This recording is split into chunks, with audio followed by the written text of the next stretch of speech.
Assalamualaikum warahmatullahi wabarakatuh. Selamat berjumpa kembali dengan saya pada mata kuliah Teknologi Formulasi Sediaan Padat. Pada kesempatan kali ini kita akan melanjutkan diskusi kita terkait pada topik karakterisasi sediaan solida, yakni pada bagian karakteristik tablet. Karakteristik tablet ini sangat penting sekali terkait dari apa evaluasi mutu dari suatu tablet. Apakah tablet kita ini memenuhi spesifikasi yang telah ditetapkan atau tablet kita ini tidak memenuhi spesifikasi yang telah ditetapkan. Karena spesifikasi ini, terutama spesifikasi dari kompendia, itu sangat mengikat sekali. Artinya jika suatu tablet tidak memenuhi spesifikasi pada kompendia, maka produk tersebut itu biasanya kita sebut dengan obat di bawah mutu atau tidak memenuhi syarat. Jadi obat-obat yang kita rancang, terutama sediaan tablet ini, umumnya harus memenuhi karakteristik dari suatu kompendia. Ada beberapa karakteristik yang digunakan untuk mengevaluasi suatu sediaan tablet. Ada identifikasi, baik dari fisik atau kimia atau keduanya. Akan tetapi pada kompendia itu lebih banyak digunakan identifikasi dari segi kimianya, terkait dengan bahan aktif yang ada di dalam sediaan tersebut. Kemudian assay atau penentuan kadar. Kemudian keragaman sediaan, kemudian disintegrasi, dan disolusi. Yang merah ini merupakan uji kinerja. Jadi performance specification dari suatu sediaan tablet. Karena kelima parameter ini menentukan karakteristik dari suatu tablet, terutama bagaimana suatu tablet ini nanti memenuhi kinerja atau tidak. Jadi kinerja atau performance ini mempengaruhi efikasi dari suatu sediaan tablet. Oleh karena itu, ini saya berikan tanda highlight merah, tujuannya untuk menekankan bahwa beberapa karakteristik ini merupakan pengujian kinerja atau performance specification. Kemudian ada beberapa pengujian lain terkait dengan specification. Ini biasanya ditulis dari spesifikasi internal dari industri farmasi yang membuat atau dijadikan sebagai spesifikasi tambahan untuk menjamin agar kinerja dari suatu sediaan itu juga terpenuhi. Ada variability, ada fleksibilitas, ada kekerasan tablet, kemudian ada tablet geometri, dan tablet organoleptis. Itu digunakan untuk dijadikan beberapa parameter ini dijadikan sebagai spesifikasi untuk mengukur suatu tablet tersebut pada spesifikasi internal. Yang pertama ini kita bahas terkait dengan identifikasi. Jadi identifikasi ini dilakukan secara kualitatif. Identifikasi ini dilakukan pada bahan aktif yang ada di dalam suatu sediaan. Pengujian ini merupakan pengujian pertama dan pengujian yang paling fundamental untuk menjamin apa? Menjamin kualitas dari suatu sediaan tablet. Karena tablet yang bermutu itu memenuhi parameter identity. Jadi dia harus memiliki identitas terkait ada atau tidaknya bahan aktif. Jadi bahan aktif ini perlu kita identifikasi terlebih dahulu sebelum kita melanjutkan pengujian yang lainnya. Jadi pengujian ini bisa berupa pengujian kimia, kita gunakan reaksi kimia, atau pengujian secara fisik, misalkan kita identifikasi kristalinitasnya, atau kita membutuhkan bantuan instrumen seperti spektrofotometri ataupun kromatografi untuk melakukan pengujian terkait dengan bahan aktif yang ada di dalam suatu sediaan. Nantinya pada pengujian ini akan kita bandingkan antara sediaan jadi dengan bahan aktif baku atau referensi standar yang dijadikan acuan sebagai bahan baku atau referen untuk mengkuantifikasi suatu bahan aktif. Misalkan saya memiliki tablet metformin, berarti saya harus punya baku metformin reference standarnya sebagai acuan saya untuk melakukan uji identifikasi ini. Jadi, reference standar ini biasanya kita bisa peroleh dari mana? Dari misalkan Badan POM itu dari BPOMN yang mengembangkan reference standar. Akan tetapi kita juga bisa menstandarkan bahan kita terhadap reference standar, itu kita sebut dengan working stock. Nah, bisa juga kita gunakan parameter tersebut untuk melakukan evaluasi suatu sediaan. Kemudian terkait dengan identifikasi ini sangat penting sekali, harus kita bandingkan dengan suatu reference standar. Jadi reference standar ini adalah suatu bahan yang telah distandarisasi, yang mana kita jadikan sebagai rujukan untuk mengkuantifikasi suatu bahan aktif yang ada dalam suatu sediaan tablet. Biasanya bisa kita peroleh dari Badan POM atau biasanya kita bisa beli dari reference standar berbasis USP. Berarti nanti ada tulisannya USP RS, berarti USP Reference Standard. Lebih lanjut terkait dengan reference standar nanti akan dibahas pada mata kuliah kimia farmasi atau kimia analisis farmasi.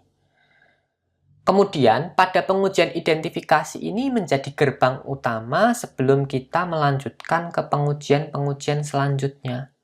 Jadi, misalkan pengujian identifikasi ini tidak lolos, maka tidak layak untuk dilakukan pengujian selanjutnya. Umumnya, pengujian identifikasi ini minimal menggunakan dua cara. Misalkan reaksi kimia nanti dikombinasi dengan kromatografi, atau reaksi kimia dikombinasi dengan spektrofotometri, dan dua-duanya harus menunjukkan hasil yang positif. Ini terkait dengan uji identifikasi, jadi hasilnya positif atau tidak. Kalau positif berarti ada bahan aktifnya, kalau tidak berarti tidak ada bahan aktifnya. Kemudian untuk pengujian selanjutnya, ini assay atau content determination. Jadi content determination ini kita lakukan secara kuantitatif. Untuk identifikasi tadi secara kualitatif, untuk content determination ini kita tentukan secara kualitatif. Jadi persyaratan utama sebelum melakukan pengujian ini adalah harus lolos pengujian terkait dengan identifikasi terlebih dahulu. Untuk content determination atau assay ini bisa dilakukan secara titrasi, spektrofotometri, kromatografi, ataupun dilakukan dengan uji potensi antibiotik. Untuk beberapa senyawa antibiotik yang mana strukturnya itu secara langsung tidak bisa kita ukur aktivitas antibiotiknya. Itu kita uji dengan uji potensi antibiotik. Kemudian, bahan aktif ini bisa ditentukan dengan cara model one point method calibration atau multiple calibration. Kalau one point itu nanti kita ukur kadar dari satu konsentrasi larutan pembanding, kita akan bandingkan dengan larutan kita konsentrasi yang sama, kita bandingkan dengan syarat nanti responnya harus sama. Kalau spektro berarti serapannya harus sama. Kalau misalkan itu HPLC, luas peak-nya itu juga harus relatif sama. Kalau multiple calibration, otomatis nanti kita gunakan kurva kalibrasi untuk mengkuantifikasi dari bahan aktif dari suatu instrumen. Untuk uji potensi antibakteri atau uji potensi antibiotik, itu sudah ditetapkan di kompendia bagaimana cara mengujinya, mediumnya apa, bakterinya apa, konsentrasinya berapa, sudah ditetapkan, tinggal kita mengikuti saja terkait dengan pengujian potensi dari antibiotik. Kemudian, kalau kita menggunakan metode dari kompendia, artinya kita tidak mengembangkan metode analisis untuk mengkuantifikasi bahan aktif ini, maka metodenya cukup diverifikasi saja. Jadi kita tidak perlu membuat validasi metode analisis, tidak perlu, cukup diverifikasi saja. Verifikasi ini yakni kita uji presisi dan akurasi dari metode analisis, nanti akan kita sesuaikan dengan data atau metode yang sudah ada di kompendia. Misalkan, pada kuantifikasi tablet paracetamol menggunakan panjang gelombang 258 nanometer dengan metode sesuai dengan yang ada pada kompendia. Kita cukup melakukan verifikasi saja, baik itu akurasi ataupun presisi, kemudian kita lakukan pengukuran. Akan tetapi kalau metode itu tidak ada di dalam kompendia, maka kita perlu lakukan pengembangan metode analisis. Kalau lakukan pengembangan metode analisis itu wajib dilakukan validasi. Bedanya apa? Kalau verifikasi itu cuma akurasi dan presisi, kalau validasi itu aspeknya lengkap, tergantung dari kebutuhannya apa. Kalau untuk kebutuhan kuantifikasi dengan multiple calibration ya linearitas, rentang, batas kuantifikasi, kemudian presisi, akurasi, itu nanti akan kita lakukan. Akan tapi kalau metode itu di kompendia ada, kita cukup melakukan verifikasi saja.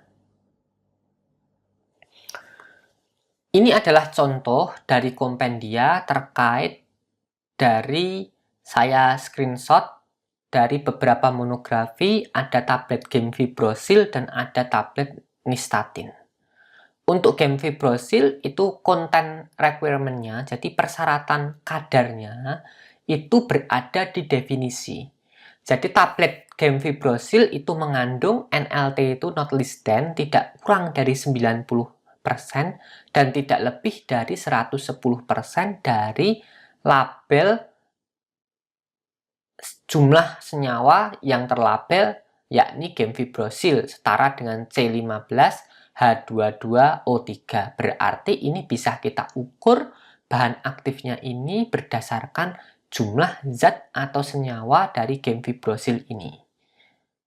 Berarti ada hubungan antara struktur dan kadarnya. Kemudian contoh yang kedua, ini ada nystatin. Nystatin ini nystatin tablet mengandung tidak kurang dari 90% dan tidak lebih dari 130% dari jumlah yang terlabel dari USP nystatin unit. Berarti ini kita tentukan dengan metode potensi antibiotik.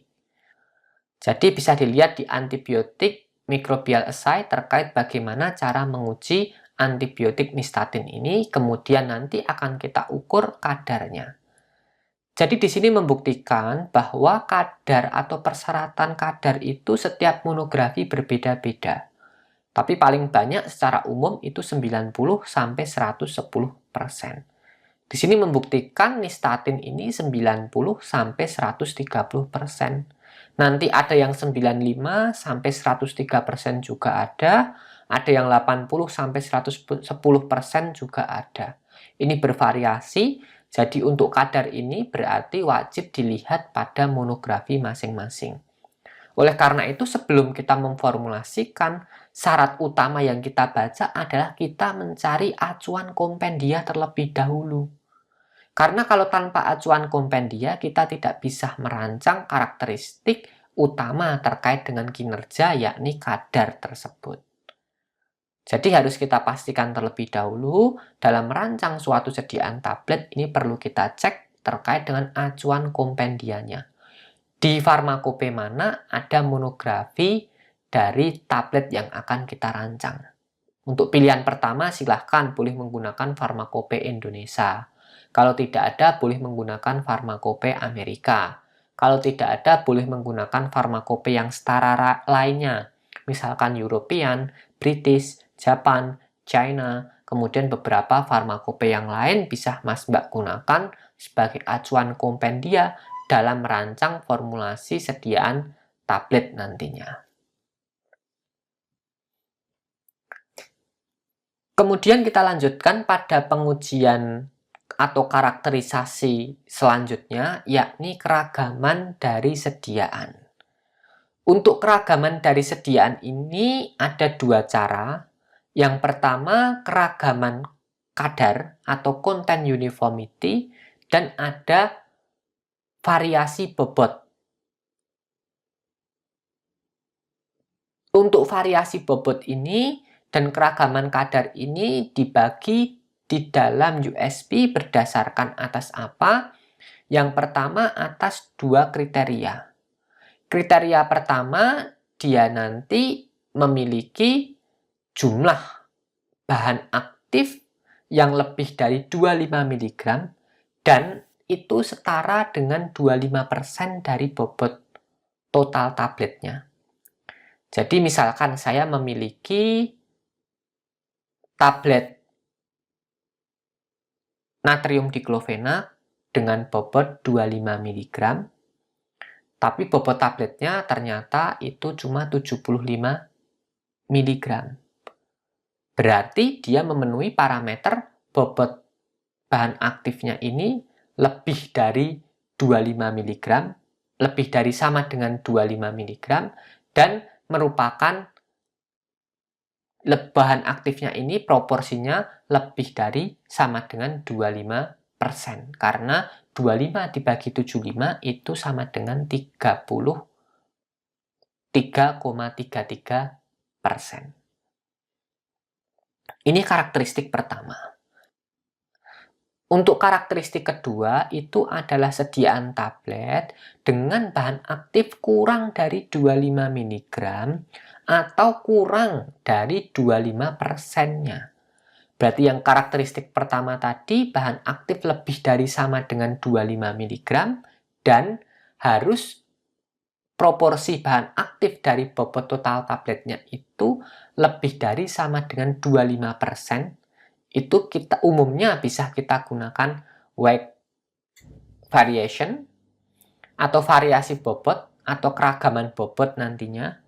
Kalau kadarnya kurang dari 25 mg atau bobot bahan aktifnya itu kalau diproporsi terhadap bobot total tablet itu kurang dari 25%, harus menggunakan content uniformity, jadi keragaman kandungan. Jadi harus kita perhatikan terkait dari parameter ini. Nanti yang pertama kita hitung adalah kita bagi terlebih dahulu bobot bahan aktif dibagi dengan rata-rata bobot tabletnya. Itu yang menjadi dasar kita lakukan pengujian berdasarkan keragaman bobot atau keragaman sediaan menggunakan keragaman kandungan. Jadi kita bisa gunakan variasi bobot atau keragaman kandungan, itu tergantung dari dua hal. Bobot bahan aktif bisa kita lihat lebih dari 25 mg atau tidak. Kemudian kita perlu menghitung persentase terlebih dahulu antara bobot bahan aktif dengan bobot total tabletnya. Nanti kalau bobot total tabletnya itu lebih dari 25% dan bobot dari bahan aktifnya itu lebih dari 25 mg, nanti kita akan gunakan weight variation atau kita gunakan variasi bobot. Dan sebaliknya, kalau kurang dari 25 mg dan merupakan bobot bahan aktifnya ini kurang dari 25% dari bobot bahan aktif atau bobot total tabletnya, ini kita gunakan metode keragaman kandungan. Jadi intinya keragaman kandungan ini lebih ketat dibandingkan keseragaman bobot, terutama dengan obat-obat yang memiliki potensi sangat kecil dan memiliki proporsi dalam sediaan tablet itu relatif kecil. Akan tetapi, kalau bobot bahan aktifnya relatif besar, lebih dari 25 mg, dan ini lebih dari 25% dari bobot total tablet, artinya dia proporsinya lumayan relatif tinggi, maka ini homogenitas itu lebih bisa terjamin. Jadi implikasi content uniformity ataupun weight variation ini didasarkan atas implikasi homogenitas yang berdasar atas bobot bahan aktif dan persentase antara bobot bahan aktif dan bobot total tablet. Ini perlu diperhatikan. Kemudian di tabel ini dijelaskan bahwa tablet yang uncoated itu kalau memenuhi tadi bisa menggunakan weight variation jika lebih dari 25 mg dan proporsi bobot bahan aktif terhadap bobot tablet lebih dari sama dengan 25%. Kemudian sisanya itu kita gunakan content uniformity. Jadi nanti kita hitung terlebih dahulu, kemudian kita lihat tabelnya ini memenuhi sediaan yang mana dan parameternya apa yang akan kita gunakan. Kemudian untuk caranya, ini baik itu content uniformity ataupun weight variation, kita ambil 30 unit sediaan terlebih dahulu. Jadi baik dia memenuhi syarat ataupun tidak memenuhi syarat, kita ambil 30 terlebih dahulu.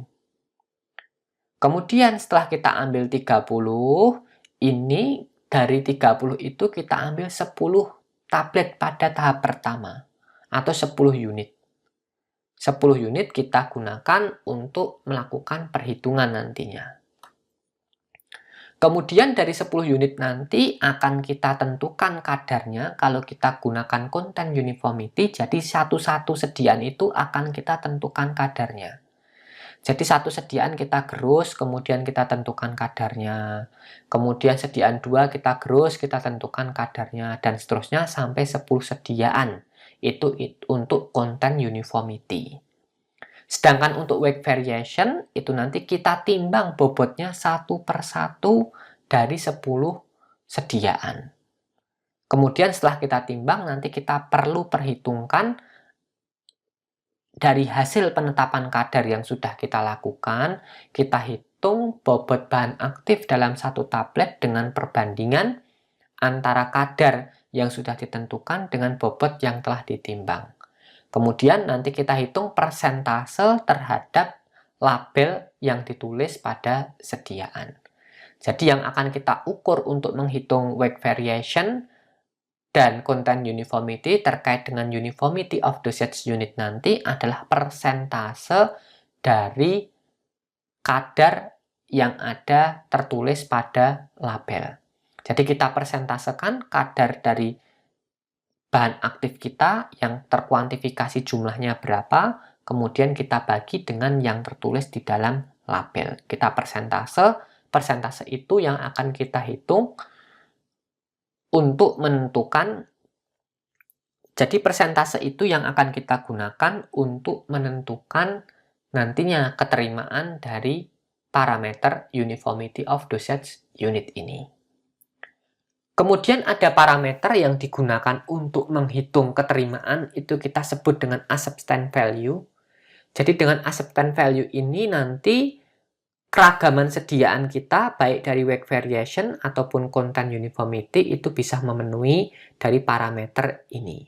Rumusnya sederhana sekali, rumusnya M dikurangi rata-rata, dinilai mutlakkan, kemudian ditambah K kali S. Untuk S ini adalah standar deviasi, untuk X bar itu rata-rata, sedangkan K itu adalah konstanta akseptabilitas. Jika digunakan jumlah sediaan 10, artinya ini fase pertama, kita nilai K-nya ini 2,4. Dan kalau tidak lolos fase pertama, kita tambahkan 20 sediaan lagi, nanti jumlah N-nya jadi 30, maka K-nya akan turun jadi 2,0 pada fase 2. Kemudian nilai M ini didasarkan atas dua kasus. Kasus pertama itu jika bahan aktif dalam suatu sediaan itu yang ditetapkan oleh industri farmasi itu kita sebut dengan nilai T itu kurang dari 101,5. Artinya misalkan di dalam suatu sediaan itu tertulis 100 mg, akan tetapi di dalam formula sediaan yang didaftarkan di industri farmasi itu tertulis 105 mg, maka T-nya ini 105 dibagi 100 dikali 100%. Berarti T-nya ini sama dengan 105%. Karena hal tersebut, maka T-nya ini mengikuti kasus yang nomor 2. Jadi nilai M itu ditentukan berdasarkan kasus nomor 2. Kalau T-nya ini kurang dari 101,5, maka kita menggunakan studi kasus yang pertama atau kondisi pertama. Ada dua kondisi. Pada kondisi pertama itu T kurang dari 101,5. T ini adalah target dari bahan aktif yang ada di dalam sediaan itu nanti didasarkan atas industri farmasi yang telah menetapkan. Kadang bahan aktif itu tertulis 100 mg, tapi dalam formula itu 104. Berarti T-nya lebih dari 101,5%. Akan tapi kalau di dalam formula itu 100 dan di label itu 100, maka T-nya 100%, maka kita gunakan kondisi pertama. Jadi pada kondisi pertama, jika rata-rata dari hasil penetapan kadar itu antara 98,5 sampai 101,5, maka M-nya itu sama dengan X bar. Kalau M sama dengan X bar, maka acceptance value tinggal K dikalikan S saja. Akan tetapi kalau X-nya ini kurang dari 98,5, jadi hasil penetapan kadar kurang dari 98,5, maka M-nya ini sama dengan 98,5. Berarti nanti rumusnya acceptance value sama dengan 98,5 dikurangi X bar ditambah K kali S.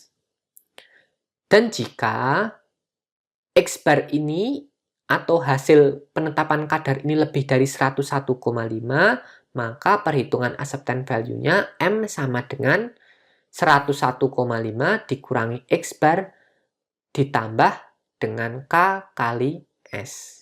Untuk kondisi yang kedua, silahkan disesuaikan tergantung dari nilai T yang telah ditetapkan pada penentuan kadar ini. Ini adalah rumus untuk menghitung acceptance value-nya. Jadi nanti bisa kita hitung suatu nilai acceptance value. Kemudian untuk nilai penerimaan, dia disebut seragam itu jika pada tahap pertama itu dia memenuhi parameter L1, yakni kurang dari 15. Jika pada tahap L1 ini dia tidak memenuhi persyaratan, maka akan kita tambahkan 20 sediaan lagi. Sehingga totalnya 30 unit sediaan. Dari 30 unit sediaan ini nanti akan kita hitung rata dan SD-nya, akan kita hitung ulang nilai acceptance value-nya. Jika acceptance value-nya ini kurang dari 25, maka harus ada persyaratan tambahan lagi. Yakni tidak ada satupun unit sediaan di luar rentang 1 plus minus 0,01 kali nilai L2 dikali dengan nilai M.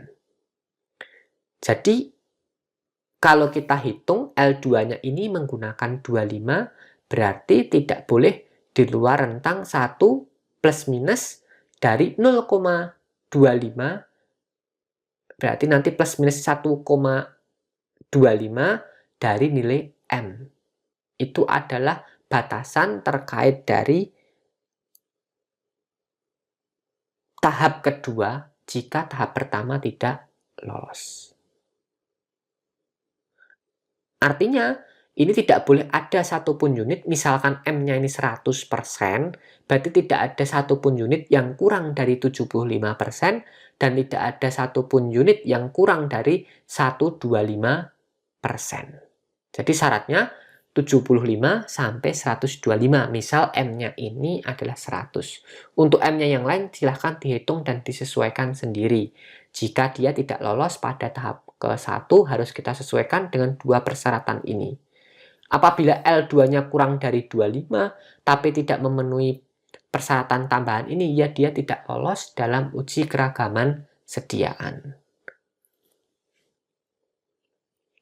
Ini adalah ilustrasi cara menguji keragaman sediaan, karena ini sering sekali soalnya muncul pada ujian akhir apoteker, maka ini perlu Mas Mbak pahami dan perlu Mas Mbak kenali bagaimana cara menghitung acceptance value dan menyimpulkan suatu tablet itu memiliki nilai keragaman sediaan yang memenuhi syarat atau tidak. Jadi ini adalah contoh studi kasus, yakni ada tablet amoksisilin dengan bobot tablet 500 mg dengan nomor batch XX123. Jadi pada pengujian ini biasanya kita wajib menulis nomor batch-nya. Kemudian tablet dengan bobot 745 mg itu setara dengan 500 mg amoksisilin.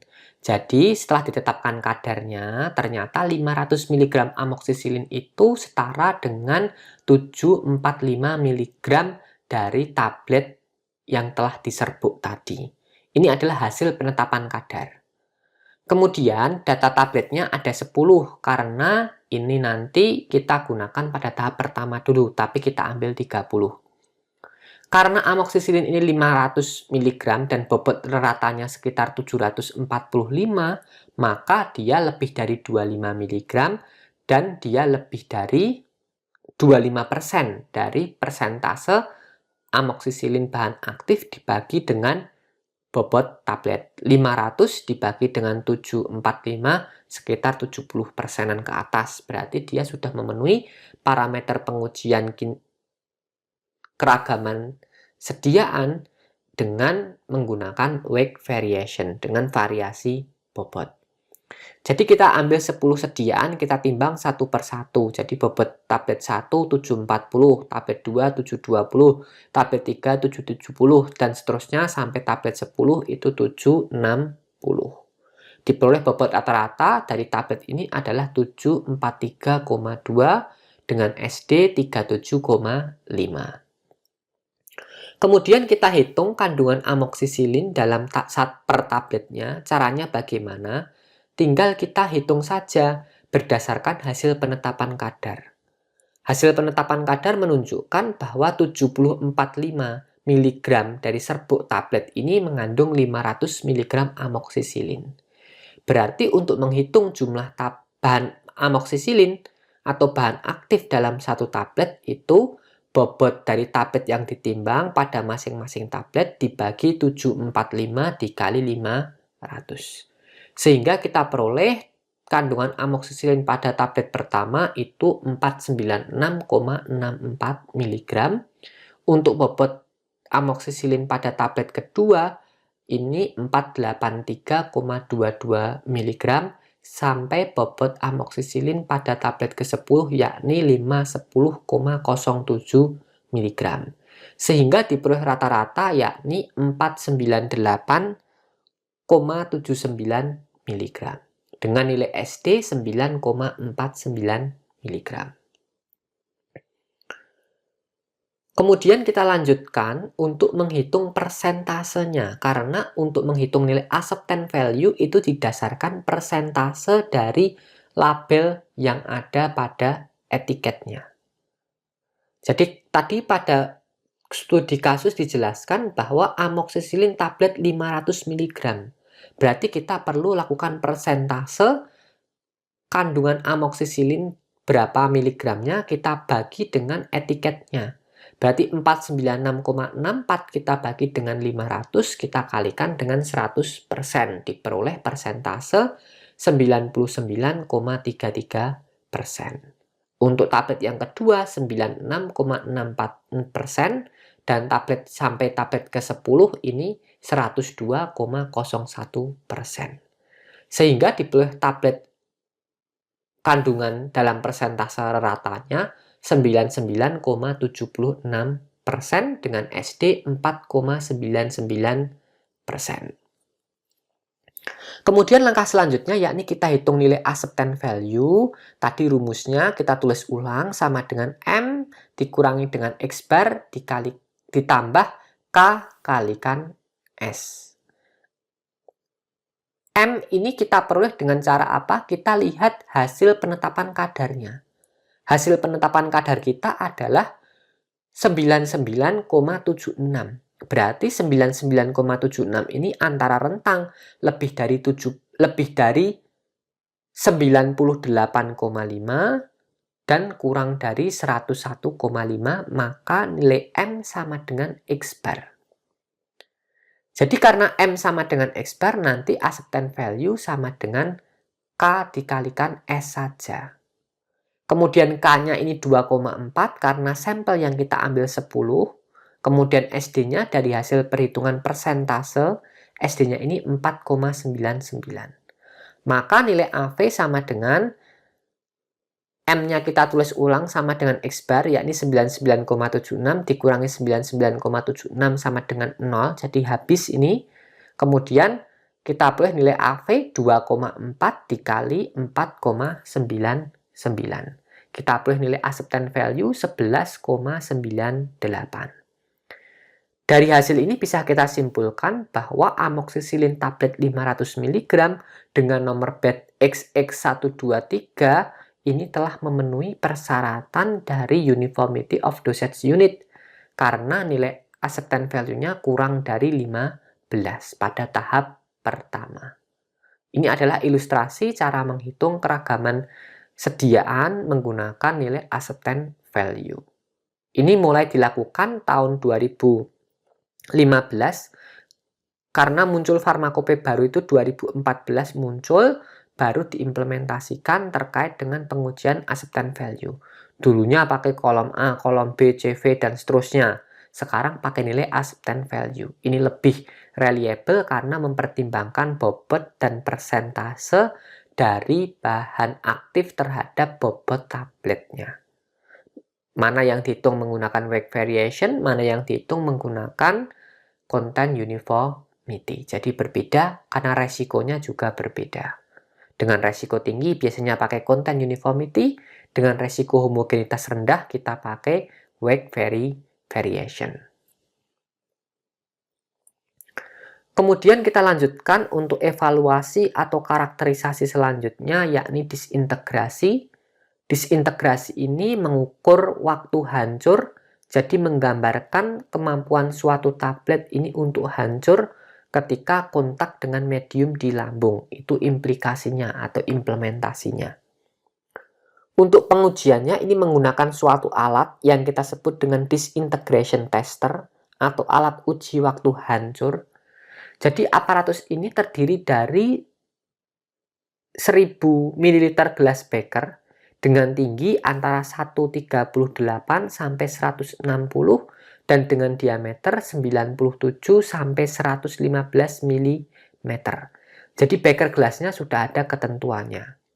Kemudian suhu pengujian itu nanti kita atur airnya di dalam bekernya itu dan air di luar untuk menjaga agar air di dalam itu pada suhu 35 sampai 39 derajat Celcius. Jadi yang diukur itu adalah air di dalam, bukan air di luar. Air di dalam itu 35 sampai 39 derajat Celcius. Kemudian nanti akan ada rak yang ada kawat-kawat mesnya, nanti sediaan dimasukkan ke dalamnya. Kemudian akan naik turun alat tersebut, naik turun, naik turun, naik turun sebanyak 29 sampai 32 siklus. Kemudian jarak naik turunnya itu tidak kurang dari 53 dan tidak lebih dari 57 mm. Jadi ada pedoman khusus terkait dengan pengujian ini. Kemudian yang paling penting dan kebanyakan salah, ini saya highlight dengan warna biru. Jadi ini terkait dengan jumlah air yang kita tambahkan atau kita isi di dalam beker tadi. Persyaratannya tidak dalam bentuk jumlah mili, tidak. Tapi persyaratannya ini adalah pada kondisi tertinggi. Jadi ketika ditarik ke atas pada kondisi tertinggi, itu ujung ayakan itu masih berada 15 mm di bawah permukaan cairan. Artinya jangan sampai si rak disnya ini bisa naik ke atas permukaan air, itu tidak boleh. Jadi persyaratan pertama adalah basket raknya ini masih masuk, yakni tidak kurang dari 15 mm di bawah permukaan airnya untuk ujung dari ayakannya. Kemudian pada posisi paling bawah itu tidak kurang dari 25 mm dari bawah labu. Jadi ini menentukan jumlah air yang akan kita gunakan. Ini sangat penting sekali karena akan mempengaruhi interpretasi dari hasil uji waktu hancur. Dan banyak sekali orang-orang yang salah dalam menggunakan atau mengisi banyaknya air yang digunakan untuk menguji waktu hancur ini. Jadi saya tekankan sekali lagi, yang saya highlight biru ini sangat penting sekali terkait dengan bagaimana cara kita menambahkan jumlah air yang digunakan pada beker untuk menguji waktu hancur. Jadi benar atau tidak mengujinya, pertama bisa kita lihat dari banyaknya air. Yang kedua, ketika alat dijalankan itu jangan sampai pada ujung bawah raknya itu sampai terangkat di atas medium. Jadi harus tetap masuk di dalam mediumnya. Untuk medium yang paling banyak digunakan nih air, tapi kalau kondisi spesifik itu nanti akan tertulis secara spesifik kondisinya apa. Jadi pengujian disintegrasi ini nanti akan menyesuaikan dari monografinya. Monografinya minta apa, kita ikuti saja sesuai dengan ketentuan monografi terkait dari medium dan persyaratan dia ini lolos uji waktu hancur ini berapa.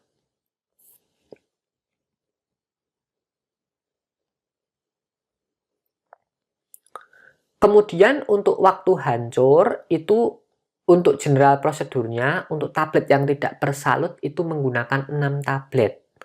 Kemudian jika ada 1 atau 2 tablet yang terdisintegrasi secara tidak lengkap, maka ditambah pengujiannya dengan cara diulang menggunakan 12 unit sediaan.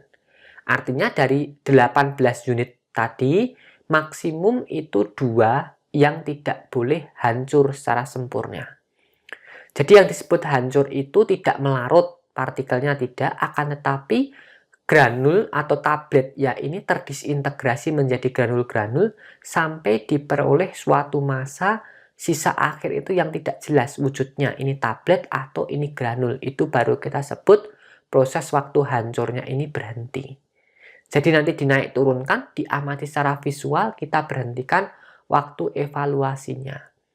Untuk parameter waktunya itu melihat dari monografi. Kalau zaman dulu ditentukan maksimum 15 menit. Tapi sekarang untuk pengujian disintegrasi ini kadang dilakukan, kadang tidak, mengikuti dari monografi saja.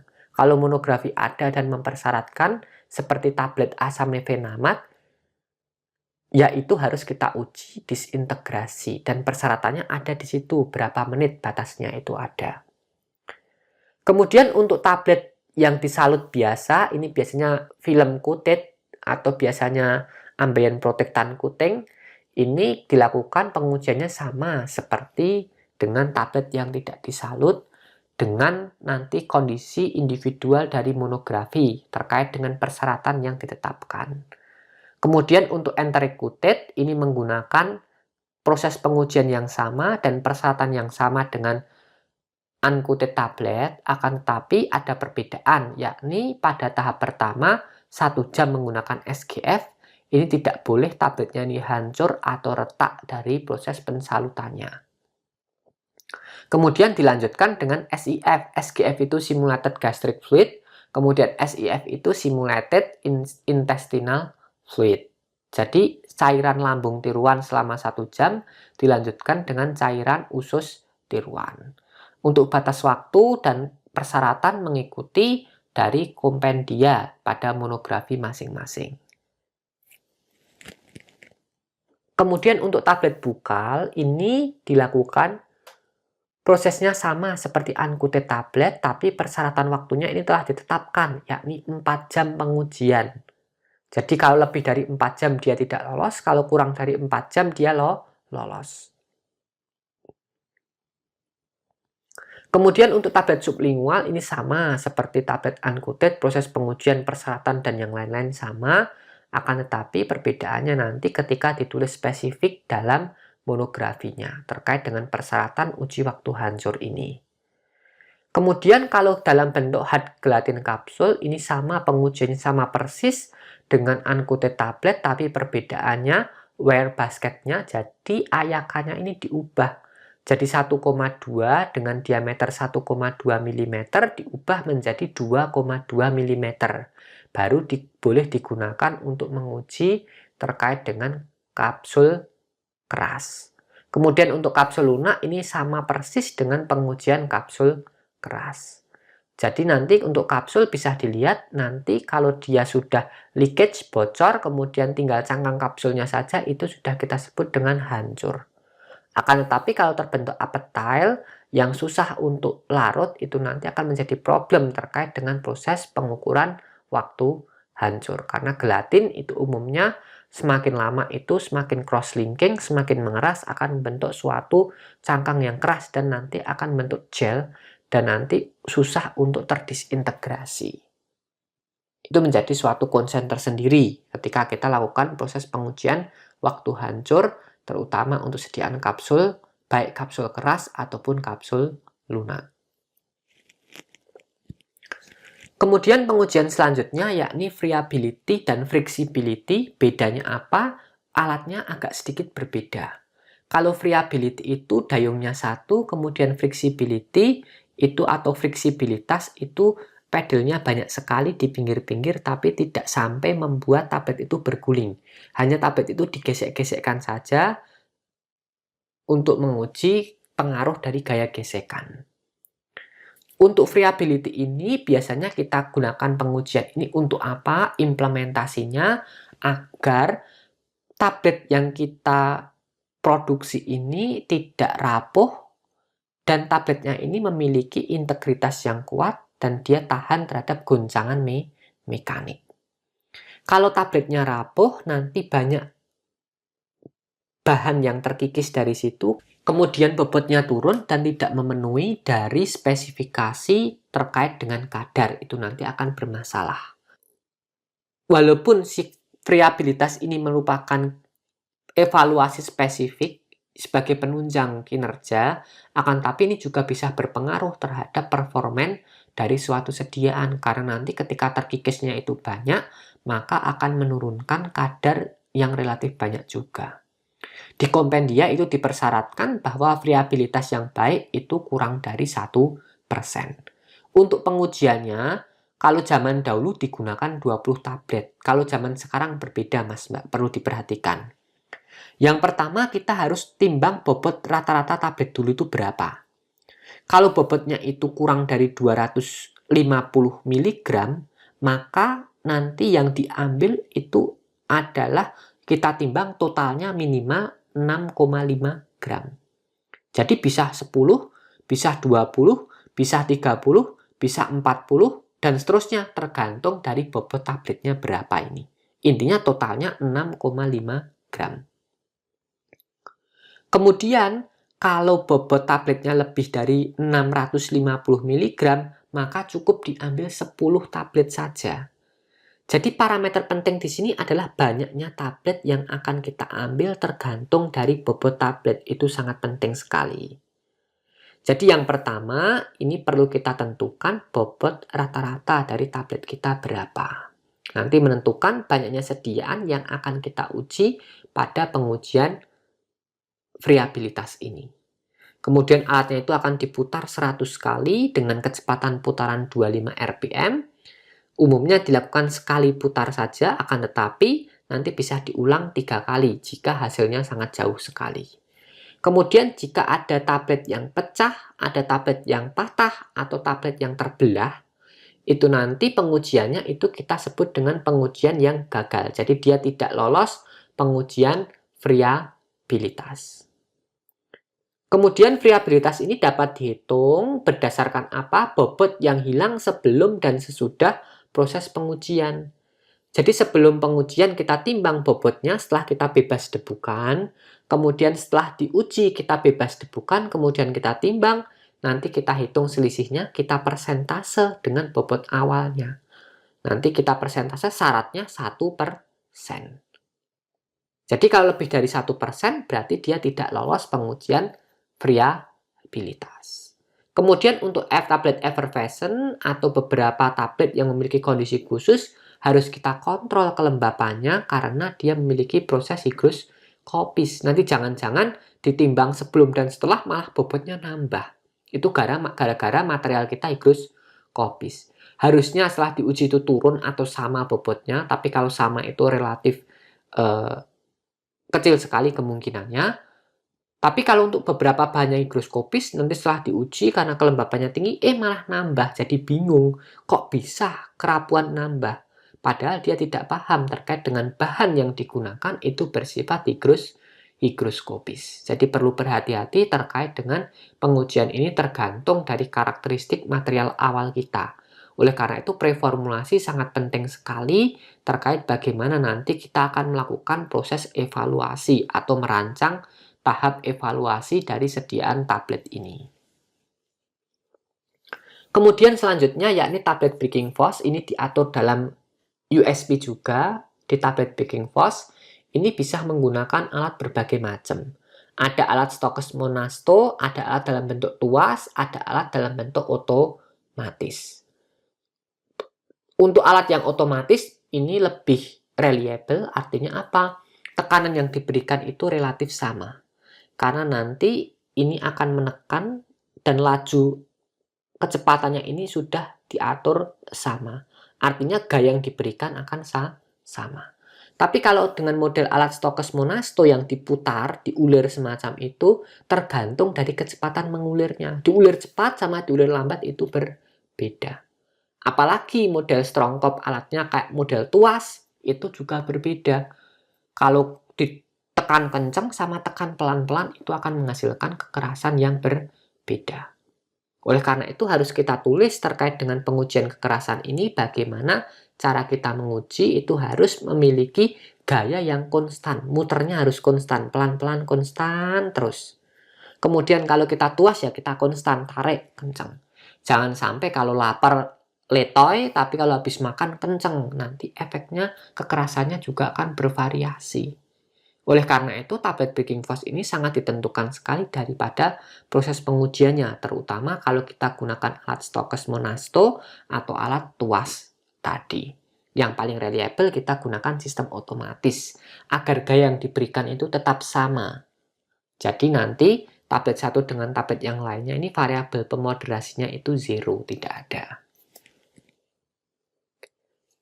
Terkait dengan proses pengujian ini diatur dalam USP itu digunakan minimal 6 tablet. Jadi tidak semua tablet akan kita evaluasi. Kalau semua tablet akan kita evaluasi, nanti tidak akan ada tablet yang dijual, kan tabletnya pecah semua. Jadi tablet yang diuji ini 6. Pertanyaannya, kenapa waktu hancur 6? Kemudian kekerasan ini pakai 6. Nanti disolusi juga pakai 6. Jadi 6 ini adalah angka ajaib di farmakope. Kenapa farmakope pakai angkanya 6? Ini buat PR Mas Mbak. Sebenarnya saya tahu jawabannya, tapi ini buat PR Mas Mbak semua. Kenapa kok farmakope pakai angka 6? Apakah ada angka keramat di angka 6 itu? Jadi itu angka khusus yang digunakan farmakope. Kekerasan 6, waktu hancur 6, disolusi juga 6. Kita move on dari angka 6. Terkait dari satuan dari kekerasan ini biasanya digunakan satuan kilopon. 1 kilopon atau 1 kp itu setara dengan 1 kg force atau setara dengan 9,8 Newton. Jadi biasanya kita gunakan kekerasan itu dalam kilopon atau kilogram force atau Newton. Tapi karena ini dinyatakan dalam kilogram, namanya ini tablet breaking force, jadi gaya yang dibutuhkan untuk memecahkan tablet idealnya kita nyatakan dalam satuan gaya. Newton itu lebih ideal dibandingkan kita gunakan kilogram. Kalau kilogram itu satuan bobot Mas Mbak. Kalau gaya itu Newton satuannya ya Mas Mbak ya.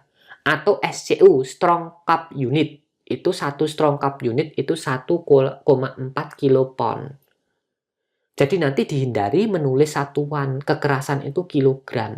Diharapkan satuannya Newton atau kilopon atau kgf, kilogram force. Jadi ini berbeda nanti ya Mas Mbak ya. Kemudian untuk merelatifkan suatu kekerasan kita gunakan parameter tensile strength. Jadi tensile strength ini biasanya digunakan untuk mengukur kekuatan mekanik dari suatu tablet berdasarkan bentuk geometrinya. Jadi dasarnya begini Mas Mbak. Saya punya tablet berdiameter 8 mili dengan tablet yang berdiameter 15 mili. Jadi setengahnya diameternya ini, hampir setengahnya. Tapi kekerasannya sama 4 kg. Kira-kira kuat mana Mas Mbak ini? Jelas kuat tablet dengan diameter yang lebih kecil. Karena sifatnya tidak relatif. Oleh karena itu, untuk merelatifkan kekuatan tablet itu kita hitung berdasarkan luas permukaan dari bentuknya. Jadi tensile strength itu dirumuskan dengan 2F. F ini gaya yang diberikan untuk menghancurkan tablet dalam satuan Newton, dibagi dengan P dikalikan D dikalikan H. Jadi nanti kita hitung tensile strength ini, nanti kita peroleh dengan satuan Newton per centimeter per segi. Jadi dia dikompensasi terhadap luas permukaan dari sediaan yang kita ukur. Itu lebih apple to apple ketika kita membandingkan tablet dengan diameter yang berbeda, tapi kekuatannya nanti akan sama kalau memiliki tensile strength yang sama, walaupun kekerasannya berbeda. Karena kekerasan ini tidak menggambarkan kekuatan tablet, tapi kalau tensile strength itu menggambarkan kekuatan tablet. Jadi harus dipahami ya Mas Mbak ya, gaya yang dibutuhkan untuk menghancurkan tablet atau kita sebut dengan tablet crushing strength itu dinyatakan dengan satuan Newton atau kilogram force. Jadi jangan pakai satuan kilogram. Kemudian kekuatan tablet yang bersifat relatif itu kita nyatakan dengan tensile strength. Umumnya tensile strength ini menggambarkan kekuatan mekanik dari tablet yang apple to apple dengan diameter tablet yang berbeda. Ini terkait dengan tablet breaking force yang diatur di kompendia. Jadi ini sudah ada aturannya di kompendia, Mas Mbak ya. Oke, demikian diskusi kita terkait dari evaluasi secara fisik terkait dengan sediaan tablet. Ada satu evaluasi yang belum kita diskusikan, yakni disolusi. Nanti akan kita lanjutkan diskusi kita terkait dengan uji disolusi ini lebih mendalam, karena uji disolusi ini merupakan gerbang akhir dari karakteristik performance suatu sediaan. Semoga kita dalam kondisi sehat selalu. Assalamualaikum warahmatullahi wabarakatuh.